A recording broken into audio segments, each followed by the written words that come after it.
ஒருத்தர் இருக்கார், நல்ல உத்தியோகத்தில் தான் இருக்கிறார். ஆனால் எப்போ பார்த்தாலும் முகத்தை வெறுப்பாக வச்சுருப்பார். அப்படியே வருவார் போவார். ஏன் சார் இப்படி இருக்கிறீங்க அப்படின்னு விசாரித்தோம். ஏன்டா இந்த வேலைக்கு வந்தோம்னு இருக்குது சார் அப்படின்னார். உங்கள் வேலை உங்களுக்கு பிடிக்கலையா அப்படின்னு கேட்டோம். இல்லைன்னார். இப்படிப்பட்டவங்க வெற்றிகரமான வாழ்க்கை வாழ முடியாது. இது நிபுணர்கள் கருத்து. வேலையை நேசிக்க தெரிந்தவர்கள் வெற்றி பெறுவார்கள் அப்படிங்கிறாங்க அவங்க. எந்த துறையாக இருந்தாலும் சரி, அந்த துறையில் வெற்றிகரமாக இருக்கிறவங்கள விசாரித்து பாருங்கள். எனக்கு என்னுடைய வேலை ரொம்ப பிடிக்கும் அப்படின்னு சொல்கிறவங்களாக தான் இருப்பாங்க. அப்படி இருந்தால் தான் அது வெற்றிகரமாக இருக்க முடியுது அவங்களால. ஒருத்தனுக்கு பிடித்தமான பொழுதுபோக்கே அவனுடைய தொழிலாக இருந்துட்டுதுன்னா அவனை மாதிரி கொடுத்து வச்சவன் வேறு யாரும் இல்லை அப்படிங்கிறார் பெர்னாட் ஷா. ஒரு தடவை மன்னர் ஹுமாயூன் உயிரை தண்ணீர் முண்டு ஊற்றுகிற தொழிலாளி ஒருத்தர் காப்பாற்றினாராம் அந்த ஹுமாயூன் உயிரை. உடனே மன்னர் கேட்டிருக்கார், உனக்கு என்ன வேணும்னாலும் கேளு தரேன், உயர் பதவி வேணுமா அப்படின்னு கேட்டாராம். மன்னா, மக்களின் தாகம் தீர்க்கக்கூடிய இந்த பணியை விட உயர்ந்தது உண்டா அப்படின்னாராம் அந்த தொழிலாளி. அவரால் அவருடைய வேலையை நேசிக்க முடிஞ்சுது, அதனால் மகிழ்ச்சியாக இருக்க முடிஞ்சுது. நாமெல்லாம் அப்படி இல்லை. வேலை கிடைக்கிற வரைக்கும் கிடைச்சா போதும் அப்படின்னு இருக்கோம். கிடைச்சதுக்கப்புறம் ஏன்டா இந்த வேலைக்கு வந்தோம்னு ரொம்பவும் அழுத்துக்குவோம். சரி, நாம் இருக்கிற இடத்துல நாம் வெற்றிகரமாக இருக்க வழி உண்டா அப்படின்னா உண்டுன்னு சொல்கிறாங்க. அதாவது மன இயல் நிபுணர்கள் இருக்கிறாங்க இல்லையா, அவங்க அதுக்கு முக்கியமாக 6 வழிகள் சொல்கிறாங்க. நீங்கள் ஒரு அலுவலகத்தில் வேலை பார்க்குறவரா அப்படின்னா இதை கேளுங்க. அதாவது உங்கள் மேலதிகாரி எதிர்பார்ப்புக்கு தகுந்த மாதிரி உங்கள் வேலை இருக்குதா? அப்படி இல்லைன்னா முதல்ல உங்கள் வேலையின் தரம் உயரணும். உங்களுக்கு மேலே கீழே வேலை பார்க்குற பணியாளர்கள்கிட்ட நல்ல விதமாக பழகிறீங்களா? அந்த உறவு முறையில் ஏதாவது குறை இருந்தால் அதை கண்டுபிடிச்சி சரி பண்ணுங்கள். நம்பிக்கைக்கு உரியவர் அப்படின்னு நீங்கள் பேர் எடுக்கணும். நீங்கள் எடுக்கிற முடிவு நல்ல முடிவாக தான் இருக்கும் அப்படின்னு அடுத்தவங்க சொல்லணும். உங்கள் தோற்றத்துக்கு முக்கியத்துவம் கொடுங்க. இது மனம் உடல் ரெண்டும் சம்மந்தப்பட்டது. அதனால் மனசையும் ஆரோக்கியமாக வச்சுருக்கணும், உடம்பையும் ஆரோக்கியமாக வச்சுருக்கணும். உங்களுடைய நிர்வாகம் செயல்படுற விதத்தை நல்லா புரிஞ்சு வச்சுக்கணும். உங்களுடைய நிர்வாகம் இப்போ ஒரு காரியம் செய்யுதுன்னு வச்சுங்க, ஏன் அப்படி செய்யுது, எதுக்காக அப்படி செய்யுது, அதனுடைய குறிக்கோள் என்ன, அது நீடிக்கிறதுக்கு காரணம் என்ன, இதையெல்லாம் தெரிஞ்சுக்கணும். சிரிப்புக்கு வஞ்சகம் பண்ணக்கூடாது. நல்லா சிரிக்கணும், அப்போ தான் அது திரும்ப கிடைக்கும். கடந்த கால தோல்வியை பற்றி கவலைப்படக்கூடாது. முதலாளி விருப்பம் தெரிஞ்சு நடந்துக்கிறது நல்லது தான். அதுக்காக காக்கா பிடிக்கணுங்கிற அவசியம் இல்லை. உங்களுக்கு ஒரு பொறுப்பான வேலை கிடைக்குது, உடனே சத்தம் குழப்பம் அப்படின்னு சூழ்நிலையை இறுக்கமாக ஆக்கிடக்கூடாது. எந்த சூழலையும் இயல்பாக கையாளக்கூடியவர் அப்படிங்கிறத காட்டணும். இதெல்லாம் உங்கள் துறையில் நீங்கள் வெற்றி பெற நிபுணர்கள் சொல்கிற யோசனைகள். இவ்வளவு விவரமும் சொல்லிவிட்டு ஒருத்தரை பார்த்து கேட்டோம், இப்போ சொல்லுங்கள், நீங்கள் செய்கிற வேலை உங்களுக்கு பிடிச்சிருக்குதா அப்படின்னோம். ரொம்ப ரொம்ப பிடிச்சிருக்குது அப்படின்னார். சரி, என்ன செஞ்சிகிட்டு இருக்கிறீங்க அப்படின்னு கேட்டோம். சும்மா தான் இருக்கிறேன் அப்படின்னார் அவர். அள்ள அள்ள குறையாதது அட்சய பாத்திரம், அது நமக்கு தெரியும், கேள்விப்பட்டிருக்கிறோம். ஆனால் போட போட நிரம்பாத ஒரு பாத்திரம் உண்டு. அது என்ன தெரியுமா? நம்மளில் பல பேர்கிட்ட அந்த பாத்திரம் உண்டு. அதுதான் பேராசை அப்படிங்கிற பாத்திரம். அதை நிறைவு செய்யவே முடியாது. பேராசையை பற்றி சுஃபி இலக்கியத்தில் ஒரு பிரபலமான கதை உண்டாம். அதை ஒரு பெரியவர் எடுத்து சொல்லியிருக்கிறார். ஒரு மன்னர் நகர்வலம் போயிட்டுருக்கார். ஒரு பிச்சைக்காரன் மன்னர் எதிரில் வரான். பிச்சை போடுங்கங்கிறான். என்னுடைய அமைதியை கெடுக்காதே போங்கிறார் மன்னர். அவன் சிரிக்கிறான். அரசே, உங்களுடைய அமைதி கெடக்கூடிய நிலையில் இருந்தால் அதுக்கு பேர் அமைதியே கிடையாது அப்படின்னு நானா. எதிரில் நிற்கிறது வெறும் பிச்சைக்காரன் இல்லை, யோகி அப்படிங்கிறத மன்னர் புரிஞ்சுக்கிட்டார். துறவியே, உங்களுக்கு என்ன வேணும்னாலும் கேளுங்க, கொடுக்குறேன்னாராம். அந்த துறவி மறுபடியும் சிரிக்கிறார். அரசே, உங்களால் முடியாததையெல்லாம் கொடுக்க முடியும்னு சத்தியம் செய்யாதீங்க அப்படின்னார். மன்னருக்கு கோபம் வந்துட்டுது. என்ன இவர் இப்படி சொல்கிறாரு அப்படின்னு நினச்சார். நகர்வலத்தை பாதியிலேயே நிறுத்தினார். வாங்க அரண்மனைக்குன்னார். துறவியை அழைச்சிக்கிட்டு அரண்மனைக்கு வந்துட்டார். துறவி தன்கிட்ட இருந்த பிச்சை பாத்திரத்தை நீட்டினார். இது நிறைய எனக்கு பொற்காசுகள் வேணும் அப்படின்னாராம். அவ்வளவு தானா, இது ஒரு பெரிய காரியமா அப்படின்னு கையை தட்டினாராம் மன்னர். ஒரு பெரிய தாம்பாளம் நிறைய பொற்காசுகள் சேர்ந்தது. அதை அள்ளி போட்டார். போட போட அந்த பிச்சை பாத்திரம் நிரம்பவே இல்லை. பொற்காசுகள் போட போட அவ்வளவையும் உள்ளே வாங்கிக்கிட்டே இருக்குது. அரசாங்க கஜானாவே காலி ஆகிட்டுது. மூட்டை மூட்டையாக பொற்காசுகளை கொட்டி பார்த்துட்டாங்க. அது முழுங்கிக்கிட்டே இருக்குது. கடைசி வரைக்கும் அந்த பிச்சை பாத்திரம் வந்து நிரம்பவே இல்லை. அரசர்கிட்ட இருந்த கர்வம் போயிட்டுது. அப்படியே பொத்துன்னு துறவி காலில் விழுந்தார். அப்போ அந்த துறவி சொன்னாராம், மன்னா, இந்த பிச்சை பாத்திரத்தை உங்களால் மட்டும் இல்லை, வேற யாராலையும் நிரப்ப முடியாது. அதுக்கு என்ன காரணம்னா, இது வந்து சாதாரண பிச்சை பாத்திரம் இல்லை, பேராசைகளோடு வாழ்ந்து செத்துப்போன ஒரு மனிதனின் மண்டை ஓடுது அப்படின்னாராம். பாருங்கள், இதுதான் அந்த சுஃபி இலக்கிய கதை. செத்த பிறகும் நிறைவு இல்லைன்னா அது எப்பேற்பட்ட பேராசையாக இருக்கும்னு யோசித்து பார்த்துங்க. நம்மளும் ஒருத்தர் கல்யாணம் பண்ணிக்க பொண்ணு பார்த்துக்கிட்டு இருந்தார். அழகு, அறிவு, படிப்பு எதுவும் தேவையில்லை, பணம் மட்டும் இருந்தால் போதும் அப்படின்னு பார்க்குறவங்ககிட்டலாம் சொல்லி வச்சார். ரொம்ப நாளைக்கு அப்புறம் ஒரு பணக்காரர் கிடைச்சார். அவர் சொன்னார், இதை பாருங்கள், எனக்கு 20 வயசில் ஒரு மகள், அவளை நீங்கள் கல்யாணம் பண்ணிக்கிட்டால் 2 லட்சம் பணம் கொடுப்பேன். 25 வயசில் ஒரு பொண்ணு, அவளை கல்யாணம் பண்ணிக்கிட்டால் 2.5 லட்சம் தருவேன். 30 வயசில் ஒரு பொண்ணு இருக்கா, அவளை கல்யாணம் பண்ணிக்கிட்டால் 3 லட்சம் தருவேன். என்ன சொல்கிற அப்படின்னாராம்.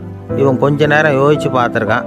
அதுக்கப்புறம் மெதுவாக அவரை நிமிர்ந்து பார்த்து, ஏன் சார், உங்ககிட்ட 50 வயசில் ஏதாவது பொண்ணு இருக்கா அப்படின்னு கேட்டானா. ஒருத்தர் ரொம்ப அவசரமாக வந்தார். சார், மனுஷன் நிம்மதியாக இருக்கிறதுக்கு என்ன வழின்னு கேட்டார். சீக்கிரமாக ஒரு கல்யாணத்தை பண்ணிங்க, எல்லாம் சரியாக போடும் அப்படின்னோம். அவர் ஒரு மாதிரியாக பார்த்தார். ஏற்கனவே எனக்கு கல்யாணம் ஆகிட்டுது சார், அதனால தானே நிம்மதியாக இருக்கிறதுக்கு வழி கேட்குறேன் அப்படின்னார். சரி, இவர் ஒரு மாதிரியான கேஸ் அப்படின்னு நினச்சிக்கிட்டு நம்மக்கிட்ட இருந்த ஒரு சின்ன புத்தகத்தை அவர்கிட்ட தூக்கி கொடுத்தோம். இதை படித்து பாருங்கன்னு.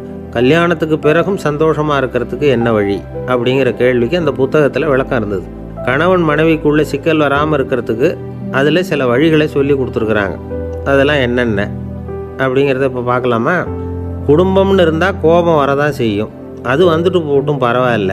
ஆனால் அந்த கோபம் ஒரே நேரத்தில் 2 பேருக்கும் வந்துடாமல் பார்த்துக்கணும். ஒரு சமயத்தில் யாராவது ஒருத்தர் தான் கோபப்படணும், அடுத்தவங்க அமைதியாக இருக்கணும். அதுக்கப்புறம் இவர் அமைதியான உடனே அவங்க ஆரம்பிச்சிக்கலாம். கோபமாக ஏதாவது சொன்னால் உடனே கோபமாக பதில் சொல்லக்கூடாது. கொஞ்சம் பொறுத்து கோபம் தீர்ந்த உடனே அந்த பதிலை சொல்லலாம். அப்போ பதில் கோபமாக இருந்தால் கூட அது அவ்வளோ பெருசாக தெரியாது. அற்ப விஷயத்துக்கெல்லாம் காய்ச்சி மூச்சுன்னு கத்திட்டு இருக்கக்கூடாது. உங்கள் 2 பேருக்குள்ளே ஒரு தர்க்கம் ஆரம்பமாயிட்டுதுன்னு வச்சுக்கோங்க, கடுமையாக 2 பேரும் விவாதம் பண்ணுறீங்க. உங்களில் ஒருத்தர் இதில் ஜெயிக்கணும்னா அது நீங்களாக இருக்க வேணாம், அடுத்தவங்க ஜெயிக்கிறதுக்கு நீங்கள் துணையாக இருங்களேன். அப்படின்னா நீங்கள் கொஞ்சம் விட்டு கொடுக்கணும், அவ்வளவுதான். ஏதாவது குத்தம் சொல்லணுமா, செஞ்ச தப்பை சுட்டி காட்டணுமா, விமர்சனம் பண்ணணுமா, பண்ணுங்க, வேணான்னு சொல்லலை. ஆனால் சொன்னதை அப்படி சொல்கிறத வந்து கொஞ்சம் அன்பாக இதமாக சொல்லுங்கள். எப்போது நடந்த தவறுகளையெல்லாம் இப்போ போய் மறுபடியும் ஞாபகப்படுத்திகிட்டு இருக்க வேண்டாம். நான் அப்போவே சொன்னேன் இந்த புடவை வேணாம்னு, நீங்கள் தான் கேட்கல, இப்போ பாருங்கள் கிழிஞ்சு போச்சு இப்படின்னு கத்துனாங்க ஒரு அம்மா. எப்போ சொன்னீங்கன்னு கேட்டால் ஒரு 10 வருஷத்துக்கு முன்னாடி தீபாவளி சமயத்தில் அப்படிங்கிறாங்க.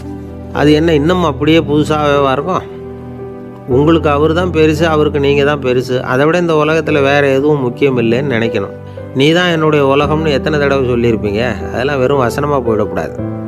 ஏதாவது ஒரு பிரச்சனையை பற்றி கடுமையாக விவாதம் பண்ணிக்கிட்டு இருக்கீங்க, அதை அப்படியே பாதியில் விட்டுட்டு படுக்கைக்கு போயிடக்கூடாது. சுச்சத்தை நாளைக்கு பேசிக்கலாம்னு. அப்படி போனால் தூக்கம் வராது. பிரச்சனையை ஒரு முடிவு பண்ணிக்கிட்டு அதுக்கப்புறமா தூங்க போகணும். ஒரு நாளில் ஒரு தடவையாவது உங்கள் ஜோடியை பாராட்டி நல்ல விதமாக கனிவாக ஒரு வார்த்தை சொல்லணும் அப்படின்னு தீர்மானம் பண்ணிங்க. ஏதாவது தப்பு பண்ணிவிட்டீங்கன்னா பரவாயில்ல, அதை ஒத்துக்கிறதுக்கும் மன்னிப்பு கேட்குறதுக்கும் தயாராக இருக்கணும். அது ஒன்றும் கேவலம் கிடையாது. வீட்டுக்குள்ளே தானே கேட்க போகிறீங்க, வெளியில் யாருக்கு தெரிய போதும்? எப்படியோ உங்களுக்குள்ளே ஒரு சமரசம் ஆனால் சரிதான். ஒரு தகராறுன்னு எடுத்துக்கிட்டால் குறைஞ்சபட்சம் அதுக்கு 2 பேர் தேவை. தனியாகவே உட்காந்துக்கிட்டு நான் இப்போ தகராறு பண்ணிகிட்டு இருக்கிறேன் அப்படின்னு யாரும் சொல்ல முடியாது. 2 பேர் தகராறு பண்ணுறாங்கன்னா பொதுவாக அந்த 2 பேரில் யார் அதிகமாக பேசுகிறாங்களோ அவங்க பேரில் தான் தப்பு இருக்கும். அதை மனசில் வச்சுக்கணும். இதெல்லாம் தான் அந்த புத்தகத்தில் போட்டிருக்கிற வழிமுறைகள். இவ்வளவும் சரியாக வரலைன்னா அப்புறமா சொல்லுங்கள், வேறு புத்தகம் ஏதாவது இருக்கான்னு தேடுவோம். ஒரு கணவன் தன்னுடைய மனைவியை அழைச்சிக்கிட்டு ஒரு மனோதத்துவ டாக்டர்கிட்ட வந்தாராம். டாக்டர், எங்களுக்கு கல்யாணம் ஆகி 30 வருஷ காலமாக நாங்கள் ஒரு விஷயத்தில் கூட ஒத்து போனதில்லை அப்படின்னு ஆரம்பித்தார். உடனே அந்த அம்மா குறுக்கிட்டு, அது 30 வருஷம் இல்லை 32 வருஷம் அப்படின்னாங்களாம். சில பேரை இப்படி சொல்கிறது உண்டு, அடுத்தவங்களை அனுசரித்து நடந்துக்க தெரியல, அவன் என்ன சார் மனுஷன் அப்படிம்பாங்க. சக மனிதர்களோடு எப்படி பழகிறது அப்படின்னு தெரியாததுனாலேயே பல பேர் இன்றைக்கி சங்கடப்பட்டுக்கிட்டு இருக்கிறாங்க. வசதி வாய்ப்பெல்லாம் சரியாக இருக்கும், ஆனால் வாழ்க்கை சரியாக இருக்காது. இன்னொருத்தர்கிட்ட எப்படி பேசுறது பழகிறதுங்கிறது தெரியாதனால தான் இந்த அவஸ்தை. சரி, இந்த அவஸ்தை இல்லாமல் வாழறது எப்படி? இதுக்கு அனுபவசாலிகள் சில வழிமுறைகளை சொல்கிறாங்க. அதெல்லாம் என்னென்னங்கிறத இப்போ தெரிஞ்சுக்குவோம். முதல்ல நம்ம நாக்கு நம்ம கண்ட்ரோலில் இருக்கணும்.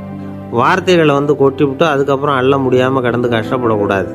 எப்படி பேசுகிறோங்கிறதும் முக்கியம். பேசுகிறப்ப எப்படி முகத்தை வச்சுருக்கிறோங்கிறதும் முக்கியம். அன்பாக பேசினாலும் நல்லாயிருக்கும். அப்படி பேசுகிறப்ப ஆதரவாக அவர் தோள் மேலே ஒரு கையை போட்டுக்கிட்டு பேசினா இன்னமும் நல்லாயிருக்கும். ரெண்டாவது விஷயம், இன்னொருத்தர்கிட்ட பேசுகிறப்ப வாக்குறுதிகளை அள்ளி வீசக்கூடாது. கொடுக்குற வாக்குறுதி குறைச்சலாக இருக்கணும். அப்படி கொடுத்த வாக்குறுதியை கண்டிப்பாக நிறைவேற்றணும். நாம் ஒருத்தரை பாராட்டுறோம் அல்லது அவரை பற்றி அபிப்பிராயம் சொல்கிறோம்னா அது ஆக்கப்பூர்வமாக இருக்கணும். நம்ம பாராட்டு அல்லது விமர்சனம் அடுத்தவருடைய முன்னேற்றத்துக்கு உதவுறது மாதிரி இருக்கணும். நாம் சொல்கிறத கேட்டுட்டு அவன் தலையில் கையை வச்சுட்டு உட்காந்துடக்கூடாது.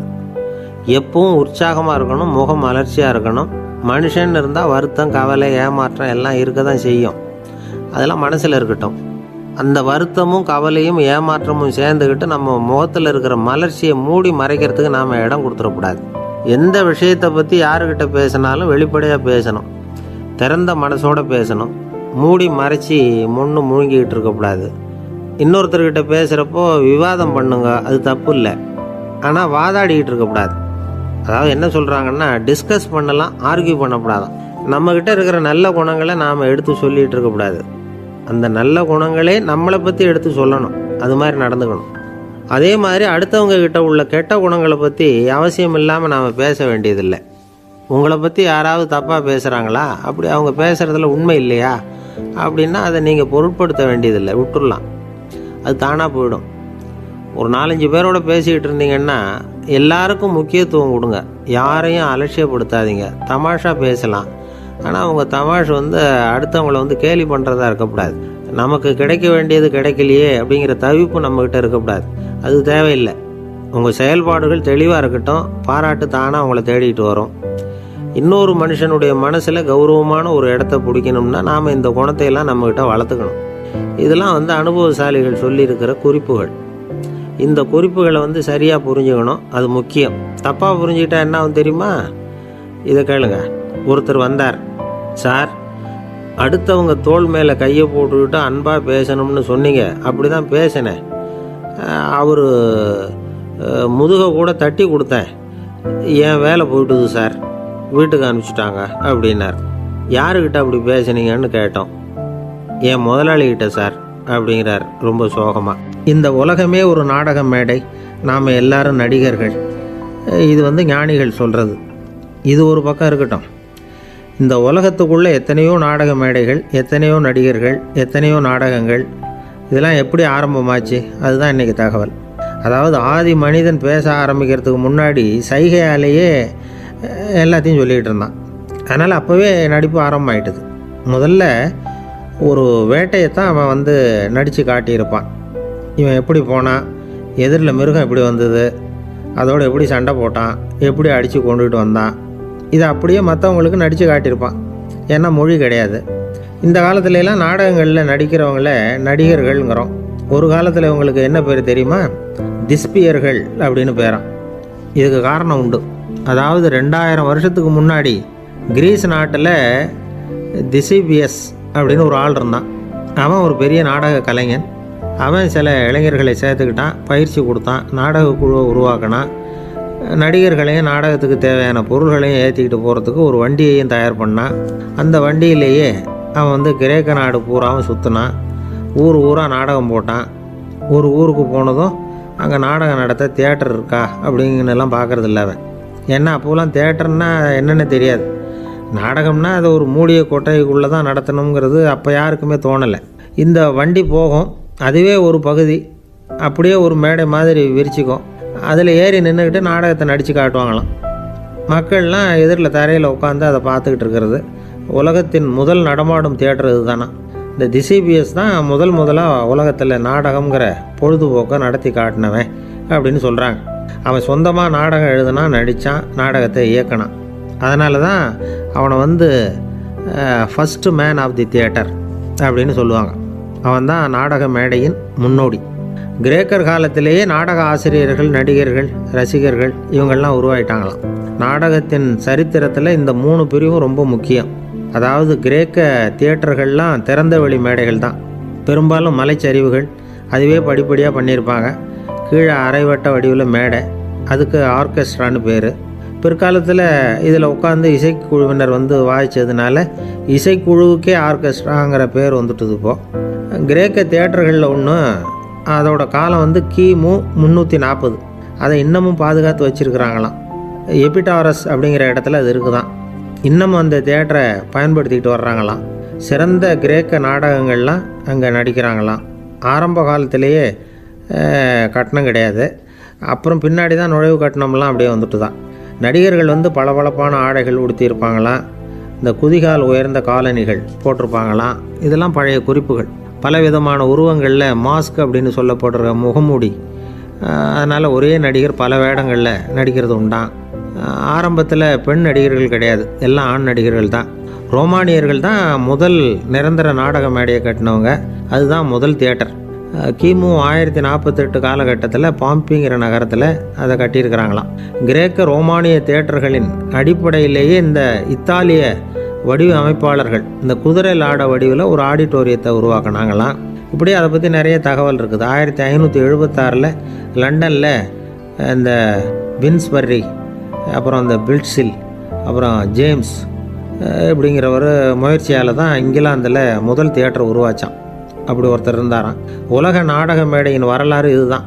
அதாவது இப்போல்லாம் அறிவியல் வளர்ச்சி அதிகமாகிட்டுது. திரைப்படம், தொலைக்காட்சி எல்லாம் வந்தாச்சு. ஒவ்வொரு வீடுமே ஒரு குட்டி தியேட்டர் மாதிரி ஆகிட்டுது. தொலைக்காட்சி முன்னாடி உட்காந்தா எழுந்திருக்கவே மனசு வர்றதில்லை. ஒரு அம்மா ஒரு மனோதத்துவ டாக்டரை தேடிட்டு வந்தாங்களாம் இந்த காலத்தில். டாக்டர், எங்கள் வீட்டுக்காரர் எப்போ பார்த்தாலும் டிவி முன்னாடி உட்காந்துக்கிட்டு அதையே வெறிச்சு பார்த்துக்கிட்டு இருக்கிறார், உத்து பார்த்துக்கிட்டு இருக்கார், எனக்கு சந்தேகமாக இருக்குன்னாங்களாம். இது மனக்கோளாறு இல்லைங்க, ஆர்வக்கோளாறு, அவ்வளவுதான், இதுக்காக பயப்படாதீங்கன்னாரான் டாக்டர். அப்படி இல்லை டாக்டர், டிவி ஓடும் பொழுது நாம் எல்லாம் அதை பார்க்குறோம் சரி, ஆனால் அவர் அப்படி இல்லை, டிவியை நிறுத்தினதுக்கு அப்புறமும் அதையே உத்து பார்த்துக்கிட்டு உட்காந்துருக்கிறார், அதனால தான் சந்தேகப்பட்டு உங்ககிட்ட வந்தேன் அப்படின்னாங்களாம். ஒரு சின்ன பையன் வந்தான். அவனை பார்த்து ஒரு கேள்வி கேட்டோம். ஏன்ப்பா உங்கள் வீட்டில் அம்மா புத்திசாலியா அப்பா புத்திசாலியா அப்படின்னு. அவன் அலட்சியமாக நம்மளை பார்த்து சிரிக்கிறான். என்ன சார் இது, இந்த காலத்தில் இது கூட தெரியாமல் இருக்கிறீங்களே அப்படிங்கிறான். ஒரு சின்ன பையன் நம்மளை பார்த்து இப்படி கேட்டுவிட்டானே அப்படின்னு நினைக்கிறப்போ நமக்கு ஒரு மாதிரி ஆகிடும். அதுக்கப்புறம்தான் இந்த தாத்தா பாட்டிலாம் சொல்கிற ஒரு கதை ஞாபகத்துக்கு வந்தது. அது என்ன கதை தெரியுமா? ஒரு ஊரில் ஒரு அம்மாவும் பிள்ளையும் இருந்தாங்களாம். அந்த மகனுக்கு திடீர்னு தேசாந்திரம் போய் வரணும்னு ஆசை வந்துட்டுது. ஊராக போய் சுற்றி பார்க்கணுங்கிற ஆசை. அந்த அம்மாவுக்கு இது பிடிக்கல. மகனை பிரிஞ்சு இருக்கிறதுக்கு அவங்க மனசு இடம் கொடுக்கல. வேணாப்பான்னு சொல்லி பார்த்தாங்க, அவன் கேட்கல. திடீர்னு புறப்படவும் செஞ்சுட்டான். சரி, இனிமேல் அவனை தடுக்க முடியாதுன்னு முடிவு பண்ணிட்டாங்க அந்த அம்மா. இருந்தாலும் புத்திசாலித்தனமாக ஒரு யோசனை பண்ணாங்க. மகனை கிட்டத்தில் கூப்பிட்டாங்க. அவங்ககிட்ட சொன்னாங்க, இதை பாருப்பா, நீ தேசாந்திரம் போகிறதுன்னு தீர்மானம் பண்ணிவிட்ட, அதை நான் தடுக்கலை, போயிட்டு வந்துடும். ஆனால் போகிறதுக்கு முன்னாடி எனக்கு ஒரு வாக்குறுதி கொடுத்துட்டு போ அப்படின்னாங்க. போகிறப்போ ராத்திரியாக இருந்தாலும் பகலாக இருந்தாலும் சரி, புளிய மரத்து நிழலில் தான் தங்கணும். திரும்பி வர்றப்போ இரவும் பகலும் நீ வேப்ப மரத்து நிழல்லே தங்கணும் அப்படின்னாங்க. சரி, அப்படியே செய்கிறேன்னு சொல்லி வாக்குறுதி கொடுத்தான் பையன். புறப்பட்டு போனான். போகிற வழியில் புளிய மரத்து நிழல்லே தங்கினான், தூங்கினான். அப்படி போய்கிட்டே இருந்தான். 7ஆவது நாள் அவன் உடம்பு சுகம் இல்லாமல் போயிட்டுது. ரொம்பவும் பலவீனமாயிட்டான். இனிமேல் நடக்க முடியாதுங்கிற நிலைமை வந்துட்டுது. யோசித்து பார்த்தான். சரி, இதுக்கு மேலே போக வேண்டாம் அப்படின்னு முடிவு பண்ணிட்டு திரும்பி வர ஆரம்பிச்சிட்டான். திரும்பி வர்றப்போ வழியில் வேப்ப மரத்து நிழல்லையே தங்கி வந்தான். நாளுக்கு நாள் உடம்பு சரியாக வந்துட்டுது. 7ஆவது நாள் வீட்டுக்கு சேர்றான். உடம்பு பழையபடியே கலகலப்பாயிட்டுது. பூரண சுகம். தேசாந்திரம் போன பையன் திரும்பி வந்துட்டானே அப்படின்னு அந்த அம்மா ஆச்சரியப்படலை. ஏன்னா அவங்களுக்கு தெரியும் இப்படி ஆகும்னு. பையன் சீக்கிரமாக திரும்பி வரணுங்கிறதுக்காகத்தான் அவங்க அந்த யோசனையை சொன்னாங்க. என்ன விஷயங்கிறதையும் அவங்களே சொன்னாங்க. மகனே, புளிய மரத்து நிழல் உடம்புக்கு உஷ்ணத்தை கொடுக்கும், சீக்க உண்டாக்கும். அதனால் நீ தொடர்ந்து புளிய மரத்து நிழலில் தங்கினாவே நோய்க்கு ஆளாயிட்ட. அதனால் நல்ல பயணத்தை முடிச்சுக்கிட்டு திரும்பி வரணுங்கிற முடிவுக்கு வந்துட்ட. திரும்பி வர்றப்போ நீ தங்கினது வேப்ப மரத்து நிழல். அது உடம்புக்கு வந்து குளிர்ச்சியை தரக்கூடியது, நோயை தீர்க்கக்கூடியது. அதனால் சுகமாக வீட்டுக்கு வந்து சேர்ந்துட்ட. உன்னோட தேசாந்திர பயணத்தை தடுக்கிறதுக்காக தான் இப்படி பண்ணினேன் அப்படின்னாங்களாம் அந்த அம்மா. பார்த்தீங்களா அம்மாவோட புத்திசாலித்தனத்தை? அப்பாவாக இருந்தால் இப்படியா பண்ணுவார்? ஒரு அப்பா வந்து பையன்கிட்ட 10 ரூபா கொடுத்து இதை எடுத்துக்கிட்டு அடுத்த ஊருக்கு போய் அங்கே இருக்கிற மாமா கிட்ட இதை கொடுத்துட்டு வாடா, வழியில் எங்கேயாவது மரத்தடியில் படுத்து தூங்கி விடாதே அப்படின்னு எச்சரிக்கை பண்ணி அனுப்புனாராம். பையனுக்கு எச்சரிக்கையாக வாழறது எப்படிங்கிறத கற்றுக் கொடுக்கறதுக்காக இப்படி பண்ணார். அவன் பணத்தை வாங்கிட்டு போனான். அப்பா சொன்னதை மறந்துட்டு ஒரு மரத்தடியில் படுத்து தூங்கிட்டான். அவனுக்கு தெரியாமல் அவன் பின்னாடியே போன அப்பா அவன் கையில் இருந்த அந்த 10 ரூபாயை நைஸாக எடுத்துகிட்டு வந்துட்டார். அவன் பையில் தானே வச்சுருந்தான், அது தெரியாமல் எடுத்துகிட்டு வந்துட்டார். அவன் தூங்கிக்கிட்டு இருக்கான். எடுத்துகிட்டு ஒரு மறுபடியும் வீட்டுக்கு வந்துட்டார். பையன் முழிச்சுக்கிட்டு பையை தடவி பார்க்குறான், பணத்தை காணும். அழுதுகிட்டே திரும்பி வந்தான். அப்பா கிட்ட விஷயத்த சொன்னான். அப்பா சிரிச்சுக்கிட்டே சொன்னார், அதுக்கு தான்ப்பா ஆரம்பத்திலேயே எச்சரிக்கை பண்ணினேன், இனிமேலாவது நீ ஜாக்கிரதையாக இருக்கணும் அப்படிங்கிறதுக்காக தான் இப்படி பண்ணினேன். அந்த பணம் எங்கேயும் போயிடலை, நான் தான் அதை உனக்கு தெரியாமல் எடுத்து வச்சிருக்கிறேன். இதோ பாரு அப்படின்னு சொல்லிக்கிட்டு சைடு பாக்கெட்டில் கையை விட்டா அது ஓட்டையாக இருக்குது. அதை எவனோ ஏற்கனவே கத்திரிச்சு எடுத்துகிட்டு போட்டான். இப்போ அப்பா முகத்தில் அசடு வழிஞ்சுதான். ஒரு அரசனும் அமைச்சரும் ஒரு நாள் ரொம்ப சாவகாசமாக பேசிக்கிட்டு இருந்தாங்களாம். அரசன் அமைச்சரை பார்த்து ஒரு கேள்வி கேட்டிருக்கார். ஏங்க அமைச்சரே, ஆசை இல்லாத ஒரு மனுஷனால் இருக்க முடியுமா அப்படின்னு. ஏன் முடியாது, துறவி அப்படிங்கிறவங்கெல்லாம் அப்படிப்பட்டவங்க தானே அப்படின்னாராம் அமைச்சர். அவங்கெல்லாம் உண்மையிலேயே ஆசையை விட்டவங்க தானா அப்படின்னு கேட்டாராம் ராஜா. அப்படி தான் இருக்கணும் அப்படின்னாராம் அமைச்சர். அப்படின்னா ஆசையே இல்லாத ஒரு உண்மையான துறவியை நான் பார்க்கணுமேன்னார். அது என்ன பிரமாதம், அதுக்கு நான் ஏற்பாடு பண்ணுறேன் அப்படின்னு விட்டார் இவர். சொல்லிவிட்டு உடனே புறப்பட்டு போனார். அங்கங்கே தேடினார். அப்புறம் தான் அவருக்கு புரிஞ்சுது உண்மை துறவியை கண்டுபிடிக்கிறது எவ்வளவு கஷ்டமான காரியம்னு. இருந்தாலும் ராஜா கிட்ட சொல்லியாச்சே உண்மை துறவியை காட்டுறேன்னு. இப்போ என்ன பண்ணுறது? ராஜா கிட்ட சொன்னபடி நடக்கலைன்னா அவருக்கு கோபம் வந்துடும். அமைச்சர் ஒரு யோசனை பண்ணார். அவருக்கு ஒரு வழி தெரிஞ்சுது. அதுதான் சரின்னு முடிவு பண்ணார். அதாவது அந்த ஊரில் அவருக்கு தெரிஞ்ச நாடக நடிகர் ஒருத்தர் இருக்கிறார், நல்லா நடிப்பார். அவரை போய் பார்த்தார். இதை பாருப்பா, எனக்காக நீ ஒரு காரியம் செய்யணும்னார். என்னன்னு கேட்டார் அவர். நீ ஒரு துறவி மாதிரி கொஞ்ச நேரத்துக்கு நடிக்கணும். ராஜா வந்து உன்னை பார்த்துட்டு போகிற வரைக்கும் நடி, அது போதும். அதுக்காக உனக்கு 10,000 ரூபா தரேன் அப்படின்னார். அவர் எந்த காலத்தில் இவ்வளவு பணத்தை மொத்தமாக பார்த்துருக்கார். அதனால் உடனே சரின்னு ஒத்துக்கிட்டார். அமைச்சர் வந்து அரண்மனைக்கு திரும்பி வந்தார். என்ன அமைச்சரே, இன்னுமா ஒரு உண்மையான துறவி கிடைக்கலன்னார். உண்மையான துறவி ஒருத்தரை இப்போ தான் கொஞ்ச நேரத்துக்கு முன்னாடி பார்த்து பேசிவிட்டு வர்றேன். அவர் நம்ம ஊருக்கு வெளியில் குளத்தங்கரையில் உள்ள ஒரு ஆலமரத்துக்கு அடியில் உட்காந்துருக்கிறார் அப்படின்னார் இவர். அப்படின்னா உடனே புறப்படுங்க அப்படின்னார் ராஜா. பரிவாரங்களோடு புறப்பட்டார். அங்கே அந்த மரத்தடியில் அந்த ஆள் வேஷம் போட்டுக்கிட்டு துறவி மாதிரி உட்காந்துருக்கிறான். ராஜா நேராக போனார். அந்த துறவி காலில் பொத்துன்னு விழுந்து வணங்கினார். உடனே ராணியும் அவர் காலில் விழுந்தாங்க. அடுத்தபடியாக அமைச்சர் விழுந்தார். அவருக்கு தெரியும் இது நம்ம ஆள் தான்னு. இருந்தாலும் என்ன பண்ணுறது, நேரம். அப்புறம் பரிவாரங்கள்லாம் துறவி காலில் விழுந்து ஆசீர்வாதம் வாங்கிட்டாங்க. ராஜா அப்புறமா தங்கத்தட்டில் பொன்னையும் பொருளையும் வச்சு அந்த துறவிக்கிட்ட ரொம்ப பணிவாக நீட்டுறார். தாங்கள் தயவு பண்ணி இதை ஏற்றுக்கணும் அப்படின்னு வேண்டிக்கிட்டார். அந்த துறவி பற்றில்லாமல் அதை பார்த்தார். எல்லாத்தையும் திறந்துவிட்ட எனக்கு இதெல்லாம் எதுக்காக அப்படின்னு சொல்லி அதை மறுத்துட்டாராம். ஆஹா, உண்மையான துறவியை பார்த்துட்டோம் அப்படிங்கிற ஆனந்தம் அரசருக்கு. ரொம்ப நிம்மதியாக திருப்தியாக திரும்பி வந்தார் அரண்மனைக்கு. அதுக்கப்புறம் அமைச்சர் யாருக்கும் தெரியாமல் அந்த துறவிகிட்ட ஓடினார். சொன்ன பிரகாரம் பணத்தை நீட்டினார். இந்தாப்பா, நான் உங்ககிட்ட சொன்னபடி 10,000 ரூபா பணம் எடுத்துக்கோ அப்படின்னார். அந்த ஆள் ராஜா கிட்ட சொன்னது மாதிரியே எல்லாத்தையும் திறந்துவிட்ட எனக்கு இதெல்லாம் எதுக்காக வேணாம் அப்படின்னு விட்டாரான். நடித்த வரைக்கும் போதும்ப்பா, இனிமேல் இந்த நாடக வசனம்லாம் வேணாம், வேஷத்தை கலைச்சிரும், பணத்தை வாங்கிக்கோன்னார். இல்லைங்க, இது வேஷம் இல்லை, இது வசனமும் இல்லை, இது உண்மை. கொஞ்ச நேரம் துறவி மாதிரி நடித்ததுக்கே இந்த தேசத்து ராஜா, ராணி, அமைச்சர், பரிவாரங்கள் எல்லாம் என் காலில் விழுந்து வணங்குறாங்க. அப்படின்னா உண்மையான துறவியாக இருக்கிறது எவ்வளவு பெருமையான விஷயம். நான் உண்மையான துறவியாக ஆக போகிறேன், அப்படி முடிவும் பண்ணிட்டேன் அப்படின்னார் அந்த நடிகர். வேஷம் கூட எப்படிப்பட்ட விளைவுகளை உண்டு பண்ணுது பார்த்தீங்களா.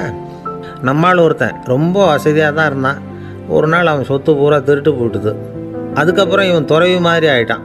ஊர் ஊராக சுற்றினான். ஒரு குருநாதரை தேடி கண்டுபிடிச்சான். அவர்கிட்ட சீடனாக சேர்ந்துக்கிட்டான். அவனை பார்த்து ஒருத்தர் கேட்டார், நீ உண்மையான சீடன் தானான்னு. இல்லைங்க, சீடன் மாதிரி நடிச்சுக்கிட்டு இருக்கிறேன் அப்படின்னா. அது குரு துரோகம் இல்லையா அப்படின்னு கேட்டார் அவர். இல்லைங்க, நான் பண்ணது குரு துரோகம் இல்லை, என் குரு பண்ணது தான் துரோகம். என்னுடைய பணத்தை கொள்ளையடித்தது இவர் தான். அதை எங்கே வச்சுருக்காருன்னு கண்டுபிடிக்கிறதுக்காக தான் இவர்கிட்ட வந்து சீடனாக சேர்ந்துருக்கிறேன் அப்படின்னா. ஒரு ஆள் இருந்தான், நிறைய பணம் சம்பாதிச்சான். ஆனால் செலவு பண்ண மனசு வரல, கருமி. அவன் என்ன பண்ணான், சேர்த்த பணம் பூராவையும் ஒரு மரத்தடியில் புதைச்சி வச்சுருந்தான். வாரத்துக்கு ஒரு தடவை அந்த மரத்தடிக்கு வருவான், புதைச்ச இடத்த ஆவலோடு பார்த்துக்கிட்டு இருப்பான், அதுக்கப்புறம் போயிடுவான். அவ்வளவுதான். ஒரு நாள் ஒரு திருடன் வந்தான், இவன் புதைச்சி வச்சுருந்ததெல்லாம் எடுத்துகிட்டு போயிட்டான். இது தெரிஞ்சு போச்சு. அந்த கருமி புலம்ப ஆரம்பிச்சிட்டான். இவன் புலம்பலை கேட்டதும் அக்கம் பக்கத்தில் இருந்தவங்கெல்லாம் ஓடி வந்தாங்க. என்ன விஷயம்னு விசாரித்தாங்க. இவன் சொன்னான். ஒரு பெரியவர் கேட்டார், ஏப்பா வாரம் வந்து இந்த இடத்த பார்க்குறதாக சொன்னியே, எப்போவாவது இதில் இருக்கிற பணத்தை எடுத்து செலவு பண்ணியிருக்கியா அப்படின்னு கேட்டார். நான் அப்பப்போ வந்து அதை பார்க்குறது தான் வழக்கம், அதை தொட்டதே இல்லைன்னு அவன். சரி அப்படின்னா இப்போவும் நீ அதே மாதிரி வாரம் ஒரு தடவை வந்து இந்த இடத்த பார்த்துட்டு போகலாமே அப்படின்னாராம் அந்த பெரியவர். அதுவும் சரிதானே, எவ்வளவு காலமானாலும் அவன் அந்த பணத்தை எடுத்து செலவு பண்ண போகிறதில்ல. அப்படி இருக்கிறப்ப உள்ளே பணம் இருந்தாலும் ஒன்று தான், இல்லாமல் போனாலும் ஒன்று தான். இதிலேருந்து என்ன புரியுதுன்னா, ஒருத்தர்கிட்ட இருக்கிற பணத்தை கொண்டு அவர் பணக்காரரா ஏழையா அப்படின்னு முடிவு செய்கிறது சரியில்லை. அந்த செல்வத்தை அனுபவிக்கிற திறன், பயன்படுத்துகிற திறன், அதை வச்சு தான் அவர் ஏழையா பணக்காரரா அப்படிங்கிறத நிர்ணயம் பண்ணணும். அதுதான் சரி. செலவு பண்ண தெரியாதவன் சேகரம் பண்ணிகிட்டே இருக்கிறதுனால என்ன பிரயோஜனம்? தலைமுடியே இல்லாதவன் தாராளமாக சீப்புகளை வாங்கி சேகரம் பண்ணுறது மாதிரி தானே இது. சில சமயம் செலவு பண்ண நாம் தயாராக இருந்தால் கூட அந்த செல்வம் நமக்கு பயன்படுறதில்லை. அரேபியாவில் ஒரு நகை வியாபாரி விலை உயர்ந்த முத்துக்களை எல்லாம் அவர் வச்சு வியாபாரம் பண்ணிகிட்டு இருந்தார். அவர் ஒரு சமயம் ஒரு பாலைவனம் வழியாக போயிட்டு இருக்கிறார் ஒட்டகத்தில். அப்போது திடீர்னு கடுமையான புயல் வீச ஆரம்பிச்சுட்டுது. திசை தவறி இவர் எங்கேயோ வந்துட்டார். கூட வந்தவங்களையும் காணலை, எங்கே போனாங்களோ தெரியல. இவர் ரொம்ப பயந்து போய் அங்கே எங்கேயுமா அலைஞ்சு திரியிறார். வழியே தெரியல. பசி கடுமையாயிட்டுது. ஒட்டகத்து முதுகில் ஒரு மூட்டை இருந்தது, அதை பிரித்து பார்த்தார். உள்ளே ஏதாவது இருக்கான்னு தேடி பார்க்குறார். அது வரைக்கும் கண்ணில் தட்டுப்படாத அபூர்வமான ஒரு பை கண்ணில் பட்டுது. ஆஹா, அதில் ஏதாவது சாப்பிட்றதுக்கு இருக்கும் அப்படின்னு நினச்சி ஆவலாக அதை பிரித்து பார்க்குறார். அந்த பையில் விலை உயர்ந்த முத்துக்கள் நிறைய இருந்துதான். அப்போ தான் அவர் நினச்சாராம், விலை உயர்ந்த முத்துக்கள் கூட சாப்பிட்றதுக்கு உணவாக முடியாது அப்படிங்கிறத புரிஞ்சுக்கிட்டாராம். எந்த நேரத்தில் எது நமக்கு தேவையோ அது நமக்கு தாராளமாக கிடைக்கணும். அப்படி அது கிடைக்கிறதுக்கு நம்மக்கிட்ட இருக்கிற செல்வம் பயன்படணும். அது நமக்கும் பயன்படலாம், நம்ம மூலமாக அடுத்தவங்களுக்கும் பயன்படலாம். அதுதான் செல்வத்தின் பயன். ஒரு மரத்தடியில் ஒருத்தன் உட்காந்து அழுதுகிட்டு இருந்தான். அந்த பக்கமாக வந்த இன்னொருத்தன், ஏப்பா அழுதுகிட்டு இருக்கிறேன்னு கேட்டான். இந்த இடத்துல தான் பூமிக்கு அடியில் பணம் இருக்குது, புதைச்ச இடம் தெரியல, அதான் அழறேன் அப்படின்னா. நல்லா ஞாபகப்படுத்தி பாரு, எந்த இடத்துல புதைச்ச அப்படின்னு கேட்டான் இவன். அது எப்படி எனக்கு தெரியும், புதைச்சி வச்சிருக்கிறவன் நான் இல்லையே, எங்கள் எதிர்த்த வீட்டுக்காரன் அப்படின்னானா இவன்.